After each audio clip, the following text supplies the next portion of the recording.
Isso que eu vou fazer com vocês significa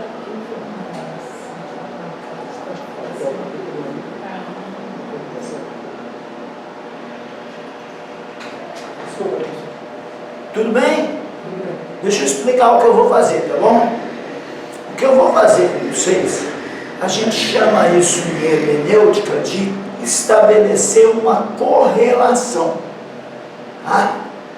Nós vamos estabelecer uma correlação. E aí nós estamos aplicando regra de hermenêutica, estabelecendo correlação, para chegar a uma exegese. O que é chegar a uma exegese?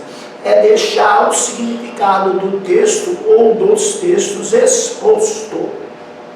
A hermenêutica interpreta e a exegese expõe. Tudo bem? Professor João, o senhor perdeu o juízo? Isso é uma sala de curso básico. Não tem problema. Vocês têm a mente de Cristo, vocês podem aprender. Se não aprender na primeira vez, assistam o vídeo 2, 3 vezes, perguntem no privado, mas vocês podem aprender, tá bom? Embora seja uma classe de curso básico. Então vamos lá. Leia para nós o Evangelho segundo escreveu São João, capítulo 1, versículo 18. Depois de toda essa falácia, depois de toda essa conversa, falácia não conversa, eu não posso errar o versículo. Falácia é um engano, não foi falácia, não foi conversa. Depois de toda essa conversa, eu não posso errar o versículo. João 1,18, por favor. Deus nunca foi visto por ninguém.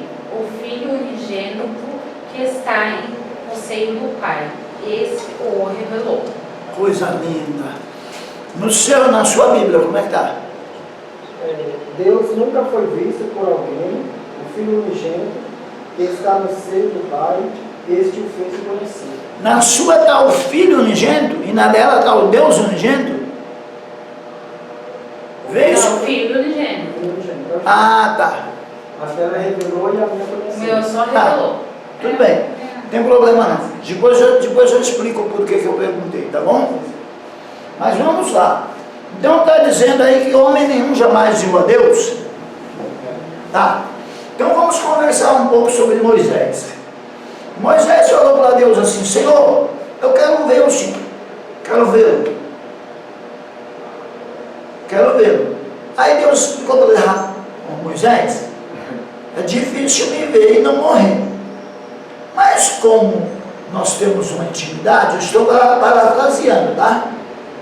Como nós temos uma intimidade, Moisés, eu vou passar a minha glória, fica aqui no meio dessas duas pedras, atrás dessas duas pedras, tem um buraco entre as duas, tá? Tem uma pedra aqui, outra aqui, tem um buraco entre as duas. Você fica atrás e olha pelo buraco que tem, pela fenda entre as duas pedras, que eu vou passar toda a minha glória diante de você. Vou passar toda a minha glória diante de você e vou colocar a minha mão e passar, e você vai me ver pelas costas. E tem mais essa história de Moisés ver a forma de Deus e tal. Por que eu digo para vocês que é figurado? Vamos basear no outro texto. Esse aqui também fala que ele vê a forma, mas vamos basear no outro texto. Depois vocês procuram direitinho, não vou ler por causa do fator tempo, como eu disse. Vocês procuram esse texto também, onde Deus coloca Moisés atrás de duas pedras e ele passa e coloca a mão. Por que tem que ser figurado? Porque Deus não tem mão, minha gente, e nem costa. Tem que ser figurado. E nem forma também. Não tem forma humana? Não. Quem tem forma humana, quem se fez carne e habitou entre nós foi o Filho. Aqui nós não estamos falando do Filho, aqui nós estamos falando do Pai. E aí então o que acontece? Ele faz essa promessa a Moisés e ele cumpre a promessa. Ele passa a sua Shekinah, a sua glória, diante de Moisés, e Moisés vê alguma coisa, eu não sei o que era, vê alguma coisa e ele fica satisfeito, já era, Deus cumpriu a promessa. O Porque se Deus tiver mão, Deus não é onipresente. Porque Ele só está até onde a mão dele alcança. Acabou a onipresença de Deus. Ó, eu tenho mão, daqui para lá eu não estou presente. Se Deus tiver a mão, acabou a onipresença de Deus. Se Deus tiver costa, quando Ele tiver de costa, Ele não está vendo o que está aqui. Então Ele não é onisciente. Ele não vê tudo, Ele não sabe tudo. Ele precisa se virar. Se Ele precisar se virar outra vez, Ele não é onipresente. Quem é onipresente não precisa se deslocar no espaço. Percebe como é coloquial? É figurativo. Coloquial não, perdão, figurativo. É figurativo. É figurativo, mas é bonito, né? Se você Sim, está indo, né? Sim, é uma Está em todo momento, em todo lugar. É uma maneira de Deus se revelar. O homem, ele queria ver. É amigo dele. Nunca houve um homem tão amigo de Deus. Dizem que Abraão é amigo de Deus. Eu não sei quem era mais, se era Abraão ou se era Moisés. Eu desconfio que era Moisés, que era mais amigo de Deus do que Abraão. Pela intimidade que Moisés tinha. Moisés mandou Deus se arrepender.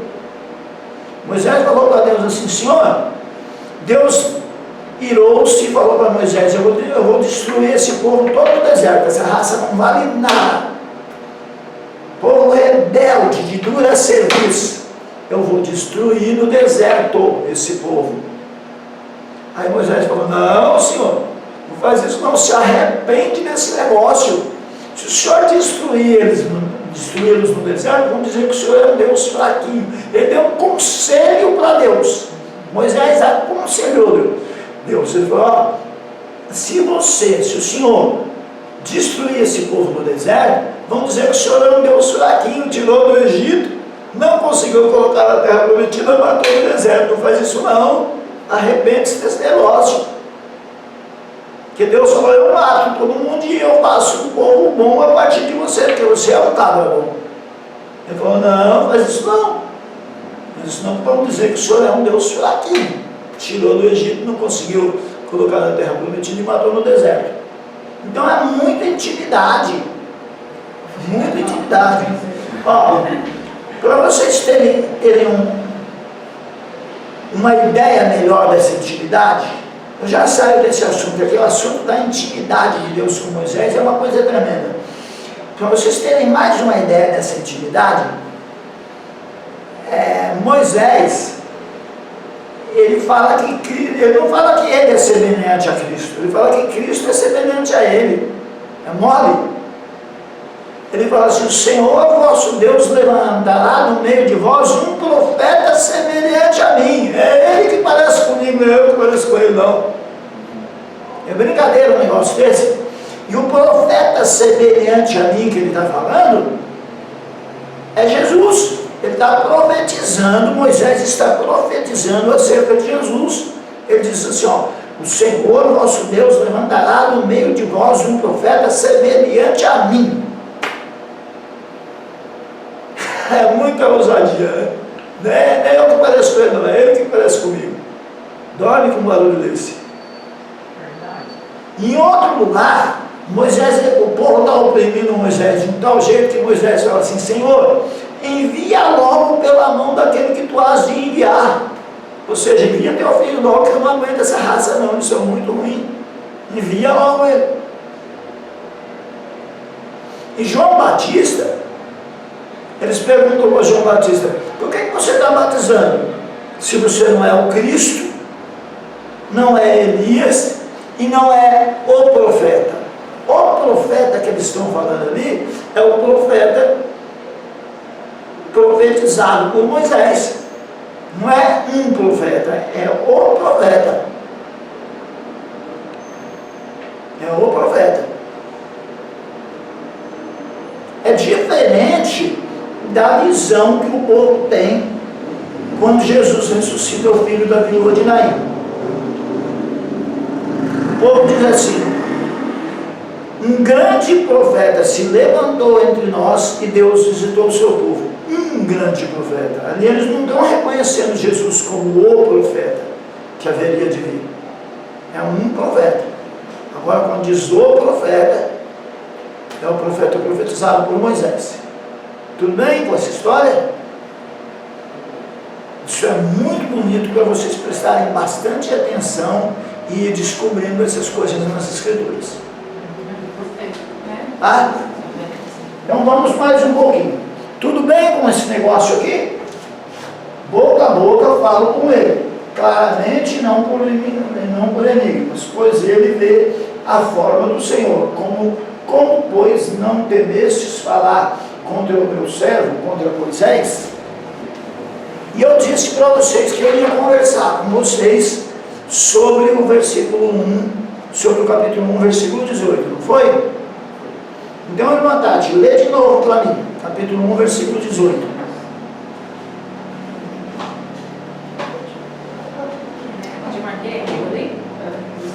João 1,18. Deus nunca foi visto por ninguém.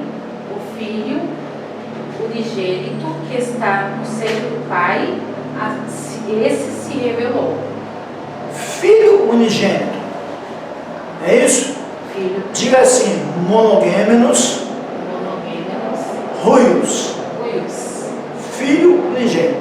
Filho unigênito. Pois é. Nesse manuscrito que foi usado para esse texto, está assim, monogêmenos ruios. Porém, existe uma coisa chamada variante. O que é variante? Quando um manuscrito tem uma pequena diferença do outro. Então, existe uma variante que, ao invés de dizer monogêmenos ruios, ela diz monogêmenos telos. Diga assim, ó, monogêmenos telos. Isso é Deus unigênito. Então existe uma variante que, ao invés de filho unigênito, dá Deus unigênito. E agora? Errado não está nenhuma das duas. Mas qual variante é melhor? A variante que diz Deus unigênito. Por que ela é melhor? Por que a variante que diz Deus unigênito é melhor? Só um pouquinho, gente. Olha para mim, olha para mim, olha para mim. Por que ela é menor? Melhor. Porque ela se encaixa mais no contexto. Todo o contexto vem laborando para provar que Jesus é Deus. No princípio era o Verbo era Deus. Mostrando que Jesus é Deus encarnado. Nada melhor que no versículo 18 que fecha, apareça Deus unigênito ao invés de Filho unigênito, tá bom? Não é difícil encontrar essa variante, tá? Por exemplo, consulte a Almeida Revista Corrigida e a Almeida Revista Atualizada. Uma das duas, eu não me lembro qual agora, vai estar Deus unigênito, tá bom? É que no caso de vocês, é que no caso, a sua corrigida dele, a minha já não dá nem para ver, já foi. Já foi. Mas a sua é Almeida Revista Corrigida. Procure depois na Almeida Revista Atualizada, tá bom? Dá uma conferidinha depois. Mas pode ficar tranquilo que a questão é essa mesmo. Só uma questão de localizar qual das duas versões. Vamos lá, continuando com os versículos-chave. Números 14, do 30 ao 34. Não entrareis na terra a respeito da qual jurei que vos faria habitar nela, salvo Caleb, filho de Jafone, e Josué, filho de Num, os dois espias, né? Mas os vossos filhos, de que dizeis, vocês dizem, por presa serão, estão dizendo que os filhos de vocês vão morrer, que vai ser por presa, farei entrar nela, vocês estão enganados. A presa vai ser vocês vão morrer aqui, os filhos de vocês não. Mas os vossos filhos, de que dizeis, por presa serão, farei entrar nela, e eles conhecerão a terra que vós desprezastes. Vocês desprezaram, desobedeceram, murmuraram. Porém, quanto a vós outros, o vosso cadáver cairá neste deserto. Vossos filhos serão pastores neste deserto 40 anos, e levarão sobre si as vossas infidelidades, até que o vosso cadáver se consuma neste deserto. Não vai entrar ninguém em ração. Segundo o número dos dias que espiaste a terra. Ficou 12 espias, 40 dias lá, espiando a terra, e depois voltaram dando mal notícia. Só Josué e Caleb que deram boa notícia. Então, com 40 dias que vocês ficaram lá espiando, pois é, vocês vão passar 40 anos no deserto, para vocês aprenderem a não trazer mal notícia, não murmurar. Murmuração é horrível. A murmuração, diz as Escrituras, que ela é pior do que o pecado de feitiçaria. Segundo o número dos dias em que espiastes a terra, 40 dias, cada dia representando um ano. Levareis sobre vós as vossas iniquidades 40 anos, e tereis experiência do meu desagrado. Olha como uma coisa acontece quando me desagrada, quando eu me iro, olha aí o que acontece. Pois bem, resumo. A maioria dos eventos do livro de Números se realiza no deserto, principalmente entre o 2º e o 40º ano da peregrinação dos israelitas. Então, o livro atinge 38 anos. Ele começa no 2º ano da peregrinação e vai até o ano 40. Então ele atinge 38 anos o livro, tá? Os primeiros 25 capítulos do livro relatam as experiências da primeira geração de Israel no deserto. O que aconteceu com a primeira geração? Enquanto que o resto do livro descreve as experiências da segunda geração. Então o livro fala de 2 gerações de israelitas. Qual o tema? O tema de desobediência e rebelião, seguidas de arrependimento e bênção, porque o povo é assim mesmo. Obediência e rebelião. Eles estão obedecendo, de repente se rebeliam. Aí se arrependem e recebem bênção. É normal isso. Percorre todo o livro, assim como todo o Antigo Testamento. Tem muito isso também no livro de Juízes. Desobediência. Deus vai lá e livra. Eles reconhecem, se arrependem. Deus vai lá e abençoa. Aí eles voltam a desobedecer de novo. É um ciclo. Tá? Presente em todo o Antigo Testamento, principalmente em Números e no livro de Juízes. O tema da santidade de Deus continua do livro de Levítico ao livro de Números. Levítico fala de santidade, Números também apresenta o tema da santidade. É um outro tema, já é o segundo tema que nós estamos vendo.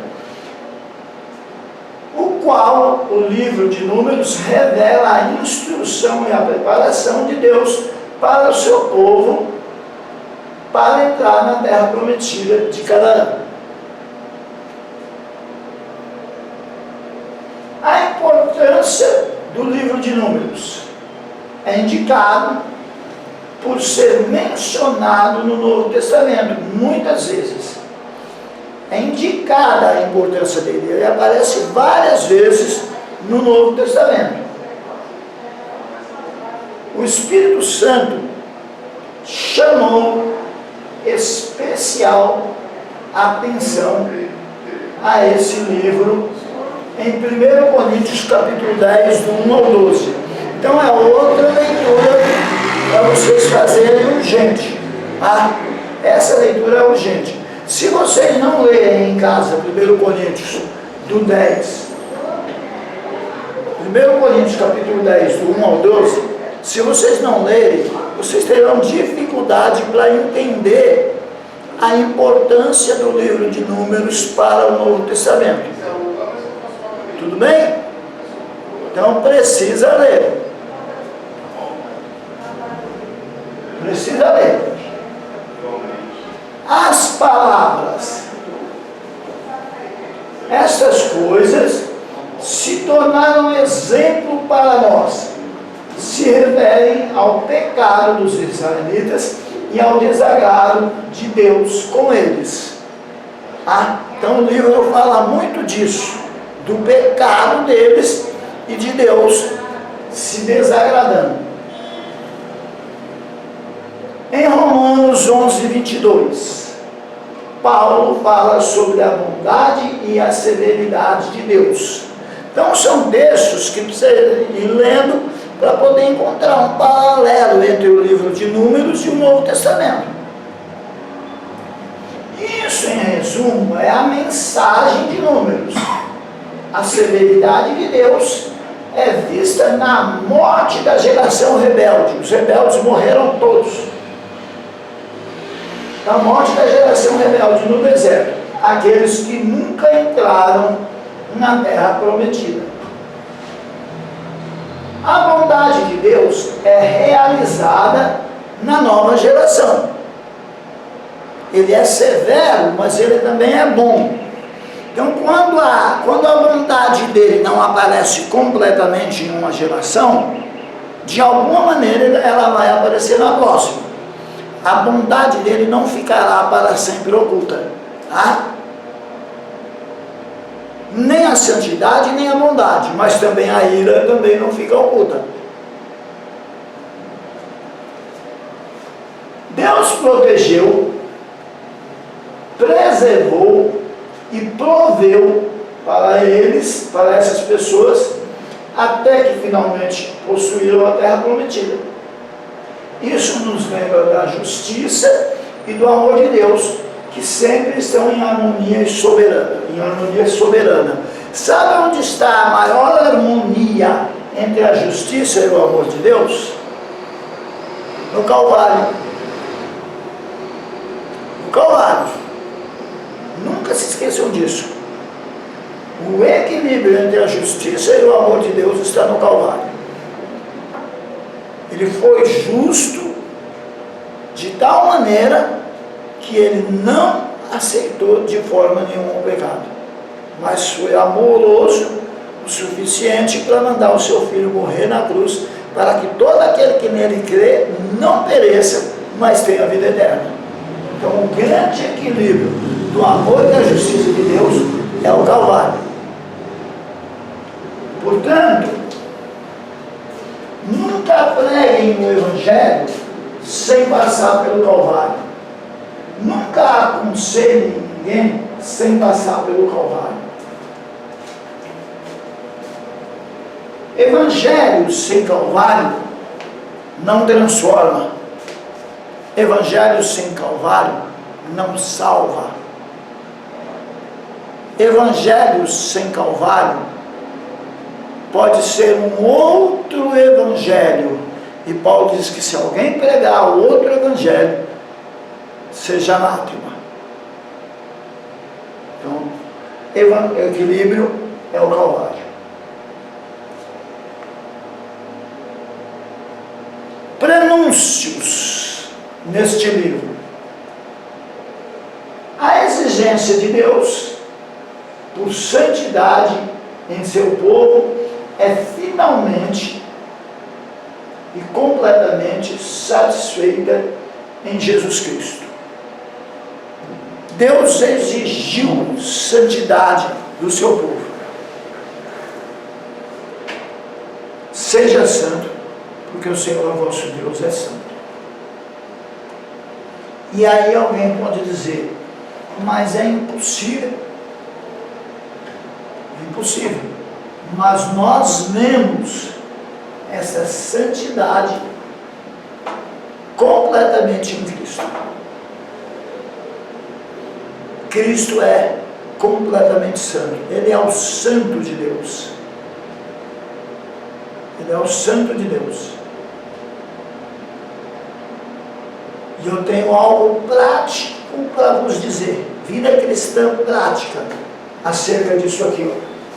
A exigência de Deus por santidade em seu povo é finalmente e completamente satisfeita em Jesus Cristo. Tudo bem? Jesus Cristo satisfez a exigência de santidade de Deus. Ele satisfez. E aí ele foi e morreu na cruz do Calvário. E ressuscitou. Quando ele morreu e ressuscitou, ele colocou essa santidade na nossa conta. Nós somos santos. Nós somos santos. Quando ele morreu e ressuscitou, essa santidade que satisfez a Deus foi colocada na nossa conta. E aí, acho que eu vou precisar fechar.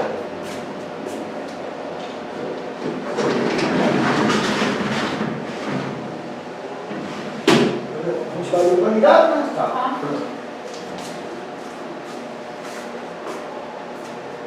Ela fica abrindo e fechando, ela desvia a minha atenção. E eu estou mais concentrado do que massa de tomate. Então é o seguinte, ele vai, olha lá, a exigência de santidade de Deus, a exigência de Deus por santidade em seu povo é finalmente e completamente satisfeita em Jesus Cristo. Jesus Cristo é completamente santo. E aí ele morre na cruz do Calvário, ressuscita e coloca na nossa conta a santidade dele.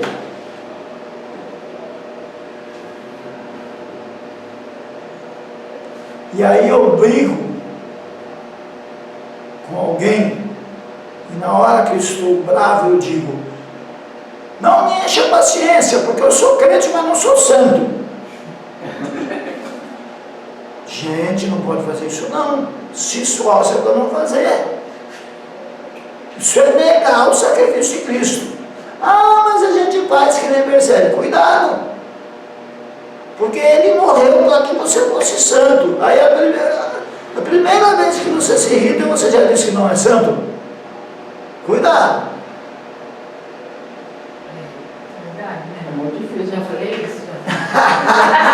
Já até falar dos exemplos. O que aconteceu? Deixa eu ouvir de novo. Eu já falei isso. Já falou isso? Pois é, não fale não. Procura não falar. Tira, né? Dá uma caprichadinha para não falar isso. Não, não vou falar mais não. Até eu vou dar uma situação para se o pastor permitir. Oi? Se o irmão permitir, eu vou dar uma situação para o... Pois não. Eu tava, 2 sábados já que eu venho pro curso, né? Aí o rapaz ele passa e não para o ônibus, né? O motorista. Sábado retrasado e esse sábado aconteceu de novo, né? Aí sábado passado, quando eu tava indo, terminou o curso, eu fui pra casa e encontrei um motorista de ônibus, né? Que tava indo pro serviço. Aí ele foi falando assim: nossa, vai dar uma ventania e tal, né? A gente tá em casa e tal. E aí comentei o assunto com ele, né? Disse: por que a gente faz quando uma pessoa passa e não para o ônibus pra gente? Aí ele: rapaz, se liga lá, tem que ligar lá no 0800 e tal. Aí eu saí, tá bom.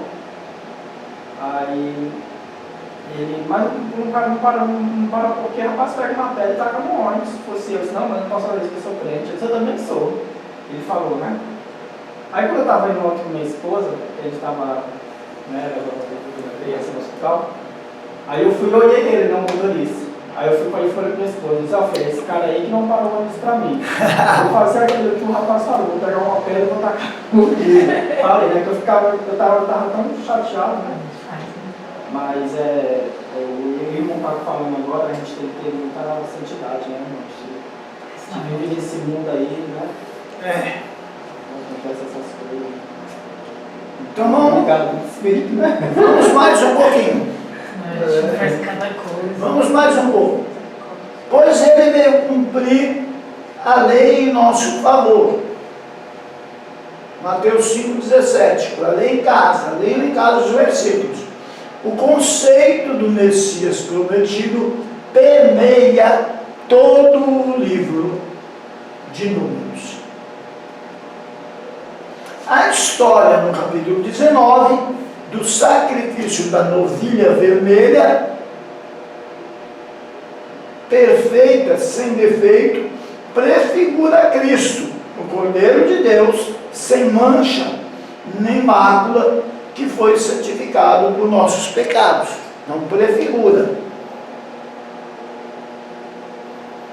A imagem da serpente de bronze levantada sobre a haste proporciona a cura física, capítulo 21.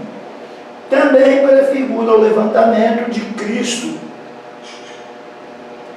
seja na cruz ou no ministério da palavra, pois quem olha para ele, pela fé espiritual, pode ter cura. Então o que está acontecendo aí? Está acontecendo o seguinte, Moisés fala para Deus: Senhor, está saindo umas cobrinhas do meio das pedras e está mordendo o povo, e o povo está morrendo. Aí Deus fala: é por causa da murmuração deles, e eu estou permitindo que as cobras saiam mordas, por isso que eles estão mordendo, eles estão morrendo. Faz uma serpente de metal, e quando a cobra morder eles, manda eles olhar para a serpente de metal que você vai fazer. Quando eles olharem para a serpente de metal, eles não vão morrer, eles vão ser curados. O nome dessa serpente de metal é Neustan, com tio em cima do ar, tá? Neustan. Quando chegou na época do rei Ezequias, a Neustan, a serpente de metal, muito tempo depois, já lá na época do rei Ezequias, ela se transformou em um objeto de idolatria. Aí precisou destruir a Neustan. Mas ela durou todo esse tempo. Estude lá, depois veja quanto tempo passou. Muitos anos. Muitos anos se passaram, e foi na época de Ezequias foi preciso destruir a Neustan. Mas a Neustan, então, quer dizer que o povo olhava para ela e era curado. Não era a cobra que curava, era o arrependimento e a fé com a qual eles olhavam para a cobra. Moisés ensinou, aí eles, o nosso líder ensinou, tal, ele tem razão, vamos olhar para a cobra. E eles olhavam com arrependimento e fé, por isso que eles eram curados. Agora eu gostaria que vocês abrissem as vossas Bíblias no Evangelho segundo escreveu São João. Gilberto, traz a sua Bíblia para mim, por favor, querido.